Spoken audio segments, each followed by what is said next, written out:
Blessed afternoon, everyone. Welcome to Brewing Live, all new season, episode 272 for mental preparedness in the new landscape of living amidst challenges of our present time. Ayan. So Brewing Live is a community service of Decaf Coffee Republic and the home of certified CACC life coaches and the coaching hub of Life Coach Philippines. So in partnership with Life Coach Philippines, our heart here as a game changers is to brew mental fitness in your space and help nurture holistic mental health for you and the people that matters to you. So shout out to all my fellow kindred coaches serving in this corner of the digital space and advancing life coaching ethically and authentically. So giving is a lifestyle that never goes out of style. So I encourage you, all of you, to expand your heart today by supporting the works that we do and blessing Decaf Coffee Republic with your food and beverage order. So we have delicious vegan meals, fresh guyabano and mango juice, no calorie sugar replacement syrup, ayan. So pita chips and mushroom chicharon for easy switch for healthy eating. So we invite you also to join our hashtag Save One campaign against diabetes. So check out our organic insulin wine and tea and know more about the sugar regulator products to help fight the big debilitating symptoms of diabetes. So for your favorite information, ayan, so for your favorite classic comfort food po naman, so na-excite kasi ako sa comfort food eh. So we offer sausage platter, waffles, pies, cake sprouts, and milkshake. Ayan. So please check our Facebook page for menu of sumptuous meal and refreshing drinks or connect with Coach Rezzhel through 0917-586-1661 to bring Decaf Coffee Public Experience in your space through order for pickup and delivery. So we are also open from 2 p.m. to 12 midnight for your dine-in experience. So punta na po kayo sa Decaf Coffee Republic. And so magandang tanghali po, Coach Lynn, and good afternoon po, Coach Team. Yan, dito na po sila. So for other ways po naman to support our community works, you may now give us some stars or love gifts through fund transfer. Just check the caption of this video or for bank info and for the GCash account. Nasa description po yan, no? So you can really check it right now. So if you just joined us in, magandang tanghali po sa inyong lahat. Again, welcome and thank you for being here. You may circulate this link of this video to invite your friends to watch with you. So you may also tag them in the comment below and give them some shout out, encouragement, motivation, and best. Just really acknowledge and express gratitude. Tawagin niyo po sila, comment tag, and just express gratitude. Say thank you, and come on, let's have lunchtime together virtually while learning. No, so ito yung napaka. I really believe that the topic is very timely and especially it's that's papa-end na yung first quarter of year 2022 and how we are. So yun yung pag-uusapan natin, dikit na dikit siya dun sa kwentuhan natin ngayon. So as for me, let me give my shout out to fellow mental model collectors inside B-Learning Society by Master Coach A. Magandang tanghali po sa mga fellow mental model collectors ko po dyan. So if you're not yet a smart holder of B-Learning e-card and you're still missing all the perks that we enjoy, today is the best time to take action. So connect with Coach Rezzhel through 0917-586-1661 to join the B-Learning Society, the tent maker of B-Learning homes for mental fitness. So enjoy 5% food and beverage discount from Decaf Coffee Republic and get full access to the Mental Model Masterclass by Master Coach A happening every fourth Saturday of the month, plus the benefit from the 90-minute free coaching session with senior coaches from Life Coach Philippines. So for more information and registration assistance, yan po naka-display po right now. Connect with Coach Rezzhel, 0917-586-1661. Ayan. So, moving on. For today's episode, I'll be sharing with you 5 little known factors that could affect your back to office. So, sino po ba yung mga bumalik na sa office right now o pabalik na sa office? No? So, like, I know a lot of my friends, of also my siblings, no, ito yung pinagkakwentuhan namin, pabalik na sa office. And right this afternoon, I'm really excited to share 5 little known factors. No, most likely, kaya ko nasabing little known, minsan baka natutok for granted natin sila, but they are really important for you to consider as you move back to office setup. So after more than a year, no, pabalik na sa office. So what are these five points? So yun, join me right now, call again yung mga friends nyo na nangailangan ng talk na to, and really believe marami pong matutulungan itong 5 points na to. So ayan, good afternoon po, Coach Trisha. Ayan, magandang tanghali po sa inyo. So again, I'm Coach Orvyl F. Tumaneng, Frias Tumaneng. So I'm a certified co-actively co-create life coach and a certified mental health coach. Also, I'm a master builder apprentice of Master Coach A, and we build thrive as we help your unstoppable dream come true. So nasabi ko rin po kanina, I'm a mental model collector sa B-Learning Society. So, if you're thinking ano ba yung mental model na yan, lagi yun naririnig.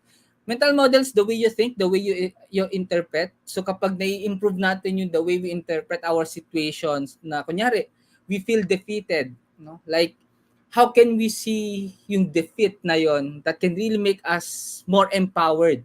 So, di ba may mga ganun time, maybe you're reading a self-help book, may mga ganun kayo nababasa ang line or sentences. Mental model is actually the science that can really help you understand to really respond better in what's happening and interpreting things in our surroundings so that we can really move forward and we can thrive, no? So, magandang tanghali po, Coach Rezzhel. Andito na po si Coach Rezzhel and Coach Nords. Magandang tanghali na imbag aldaw kanyam. Yan. So, yan po yung mga Ilocano po dyan. So, hello sa inyo.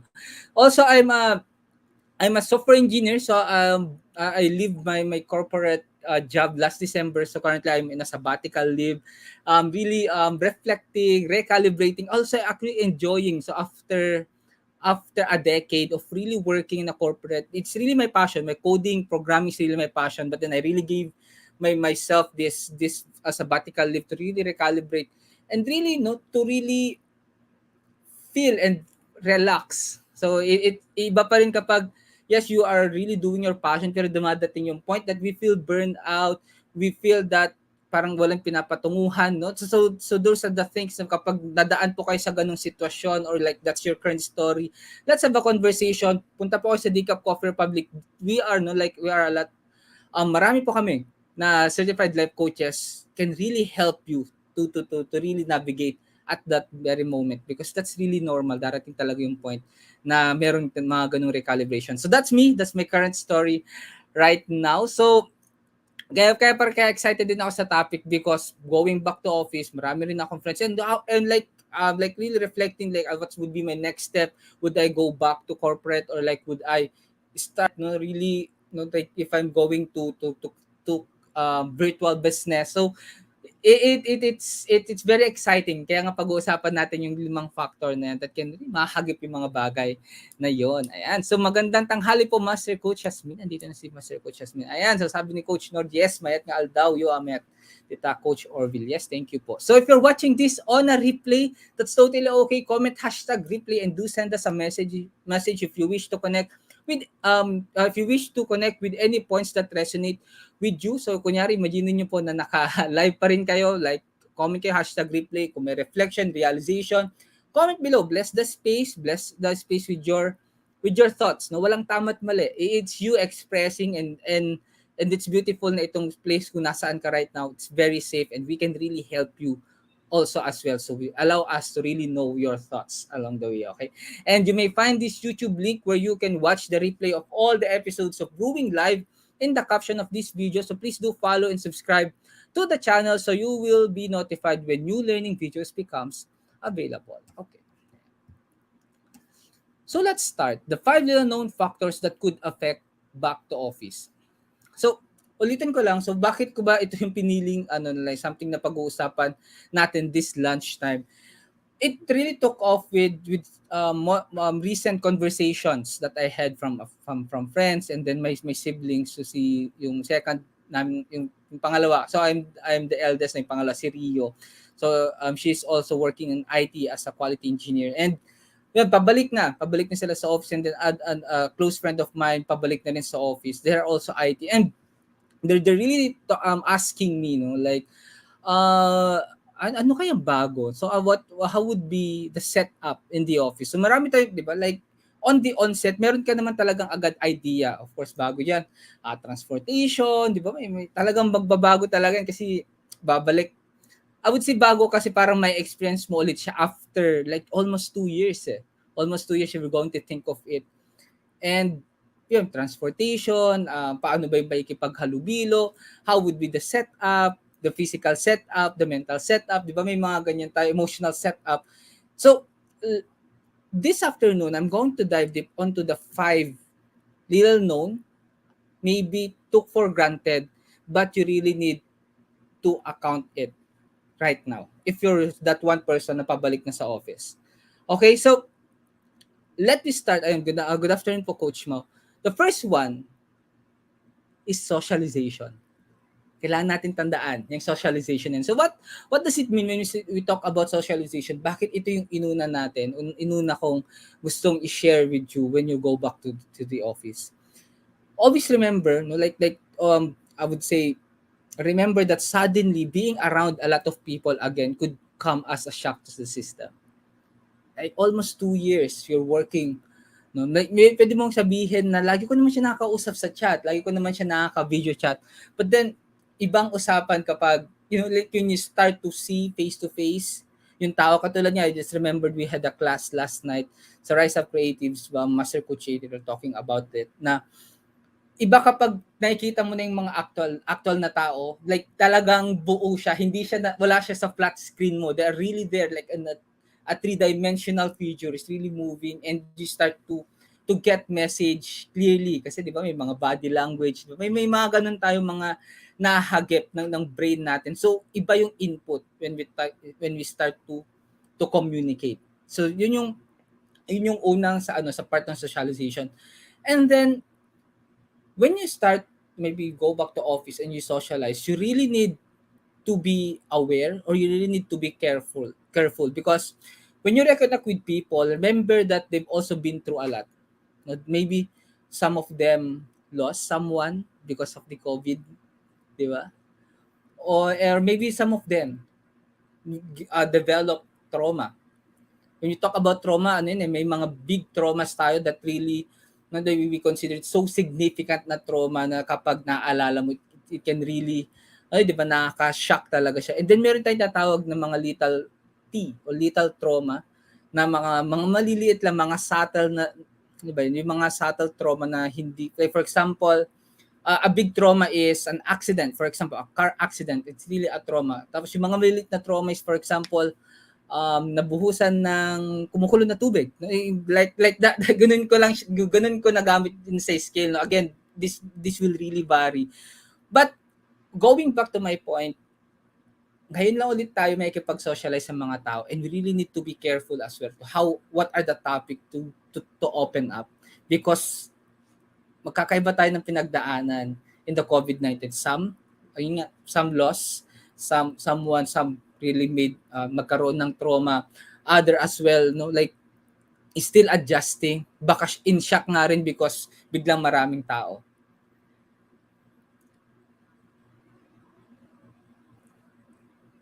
You are not the only one, no, like you are not the only one na maninibago.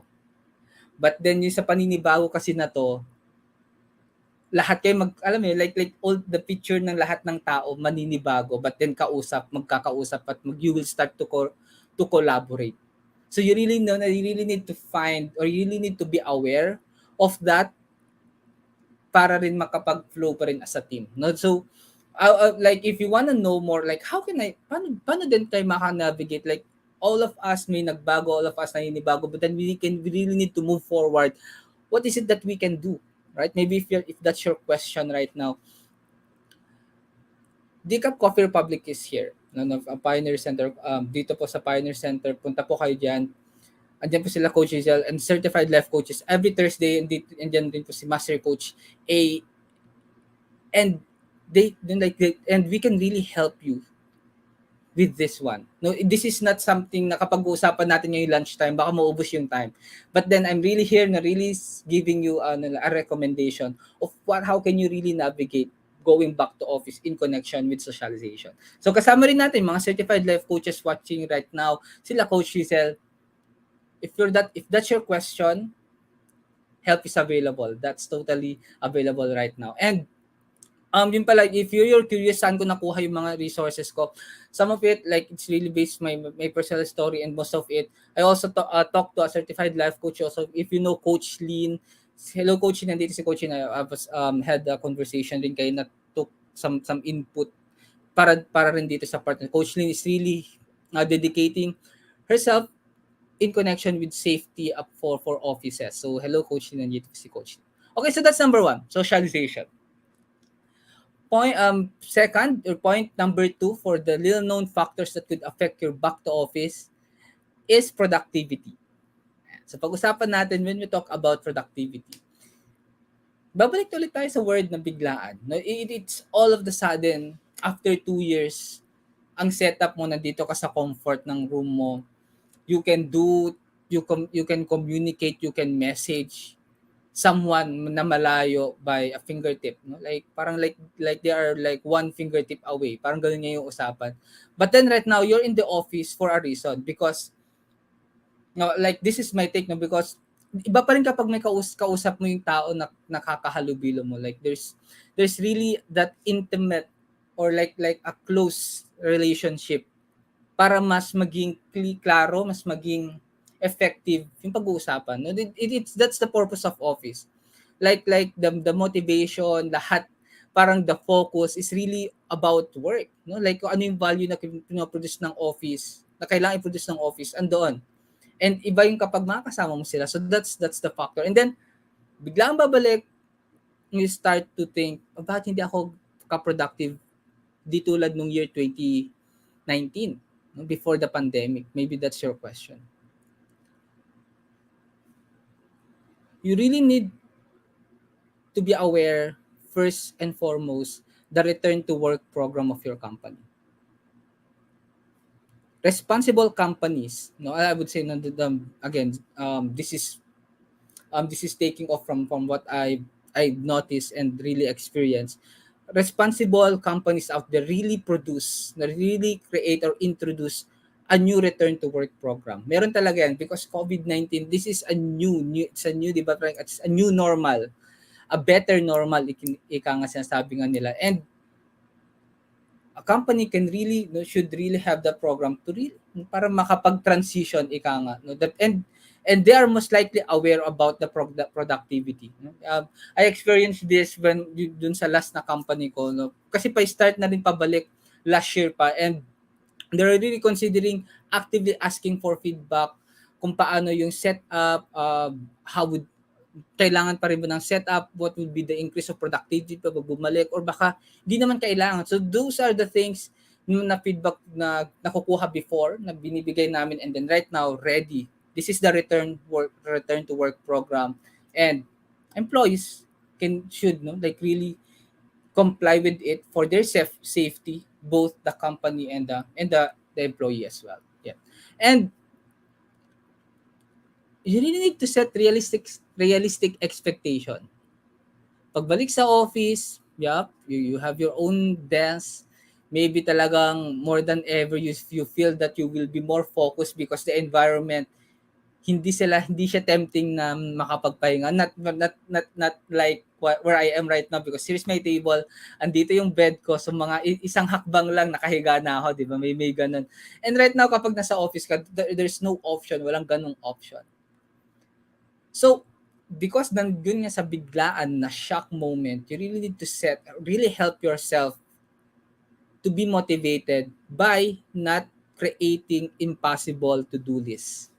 Na parang biglang bongga agad yung yung biglang bongga agad yung kailangan mong gawin, right? Set a realistic expectation muna. Talk to your teammates. Kaya ganyan talaga. This will be a next level challenge.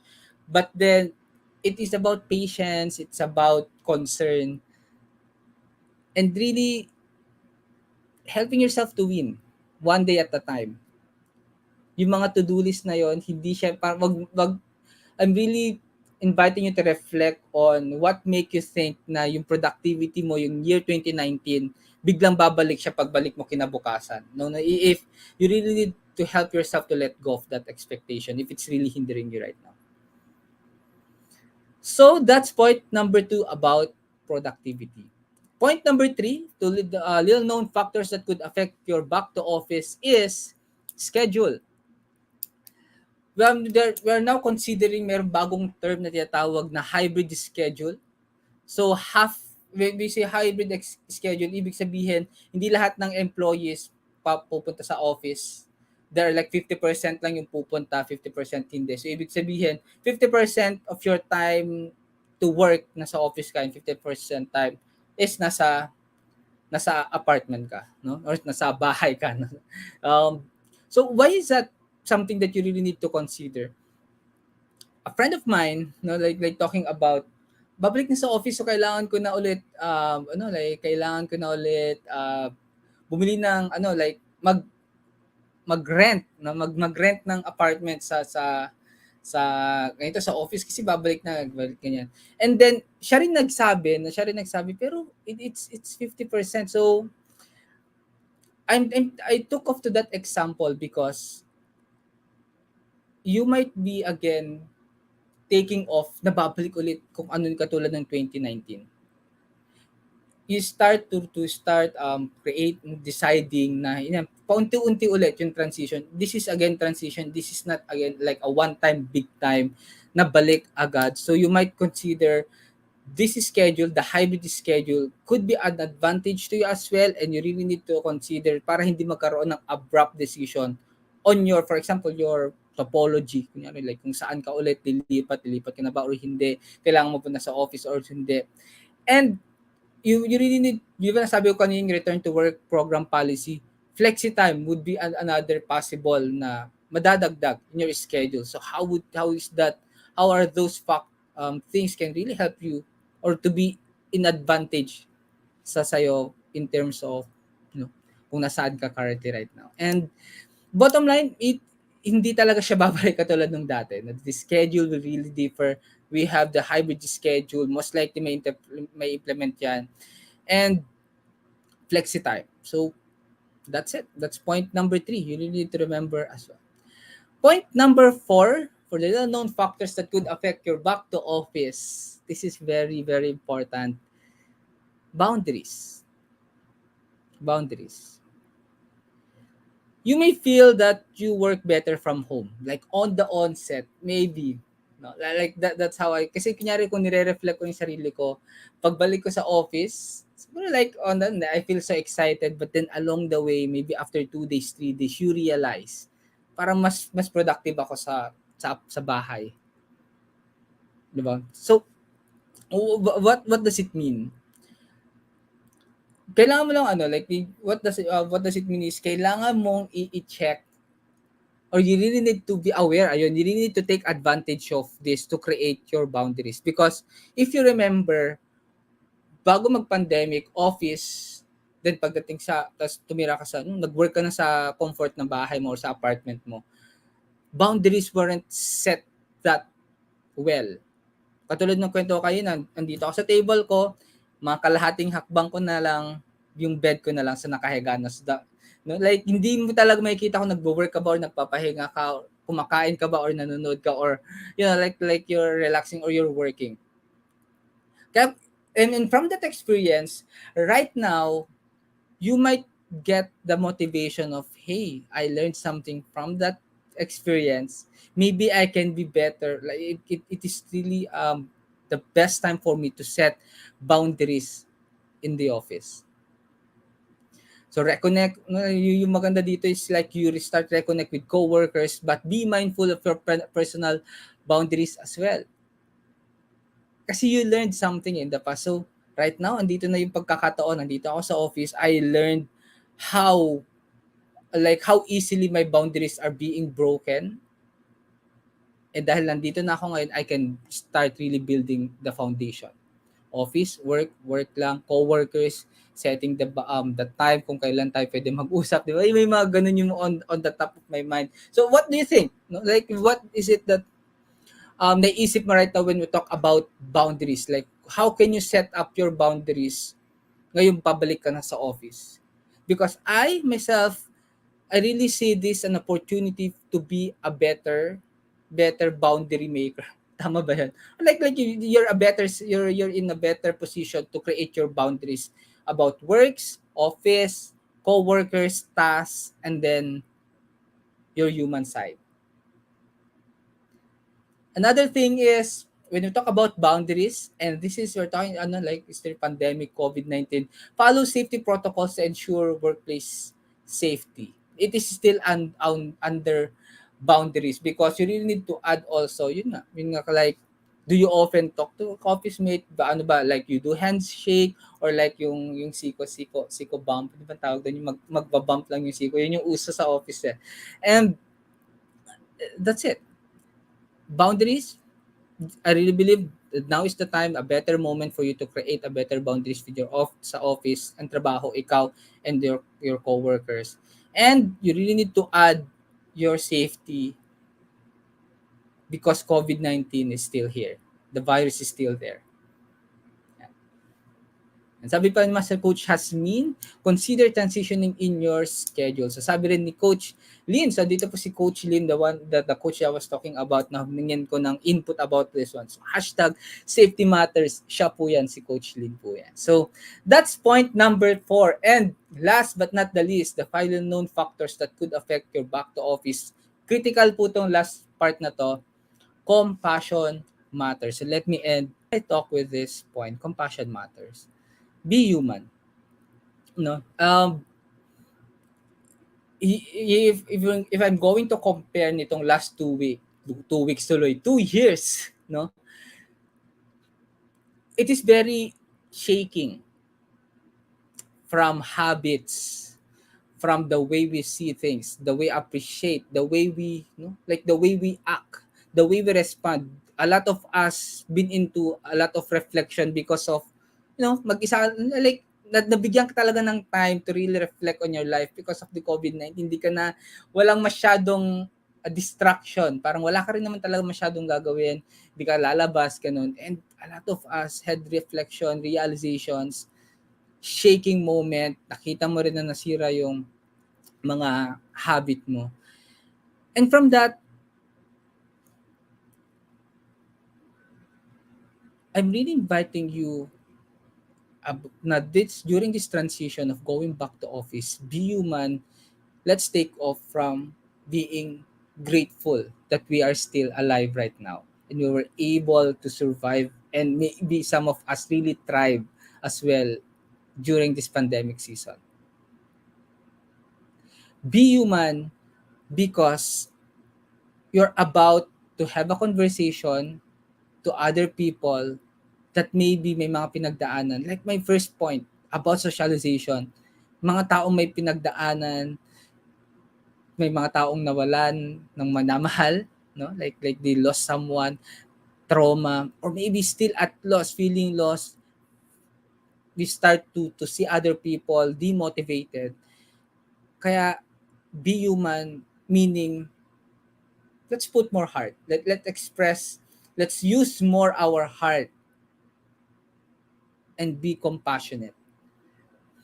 One of the greatest thing I learned this pandemic in life coaching is the difference between empathy and compassion. Oftentimes when we say empathy, we start to feel, no? Pagdating kasi ng compassion, you really care with these people, no? You care with your workmate, the people that you're working with, and you're really taking action, and you're really also limiting yourself, or maybe you are stretching yourself to help them.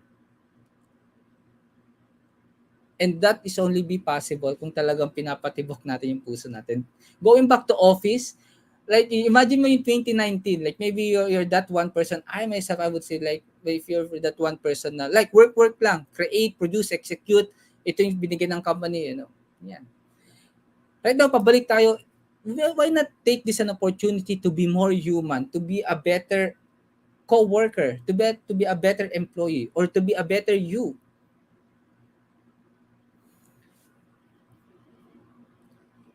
If there's one thing that I'm really inviting you to see and reflect on,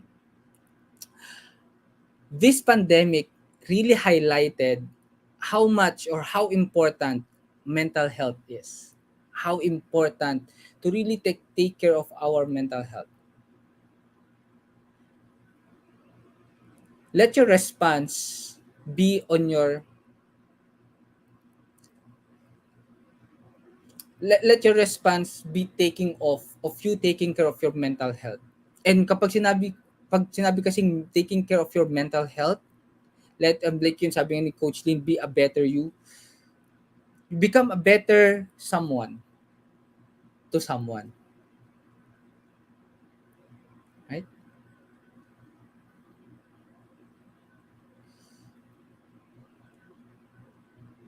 That's the most significant change that I really hope that you were able to get or grasp or win this pandemic.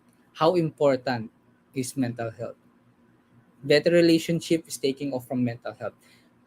Becoming more motivated, self-motivated is really taking off from our mental health. Able to hear, becoming more compassionate to that one person is really taking off of how are we taking care of our mental health.